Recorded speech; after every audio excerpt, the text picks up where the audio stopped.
Pourtant, nous constatons chaque jour que le droit international, ciment de la paix mondiale, est souvent violé.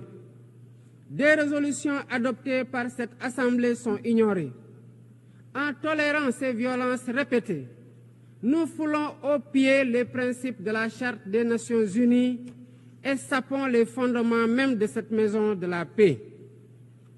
Jamais les fondements des Nations Unies n'ont autant vacillé qu'en ces temps de violence et de peur et d'incertitude. Si nous voulons éloigner le spectre de la guerre et œuvrer à l'avènement d'un monde meilleur, alors il est temps de changer les paradigmes. Il est temps de remettre l'humain au centre de l'agenda international, comme nous y invite le thème de cette session. Monsieur le Président, Mesdames, Messieurs, nous ne voulons plus fermer les yeux sur la tragédie qui se déroule dans le Sahel. Des groupes terroristes sèment la terreur, pillent, tuent les populations civiles innocentes.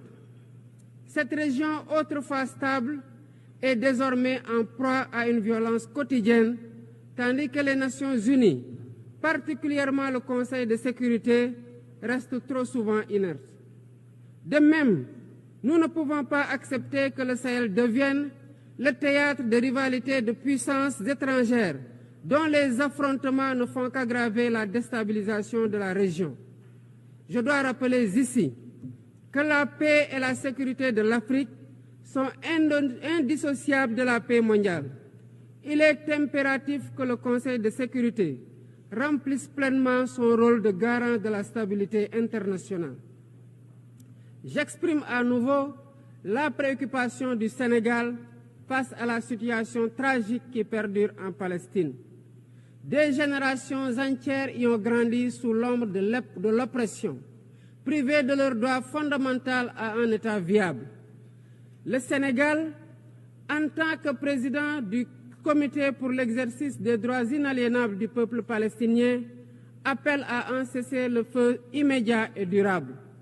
Nous réitérons notre soutien à la solution des deux États, avec Jérusalem-Est comme capitale de la Palestine, conformément aux résolutions pertinentes des Nations Unies.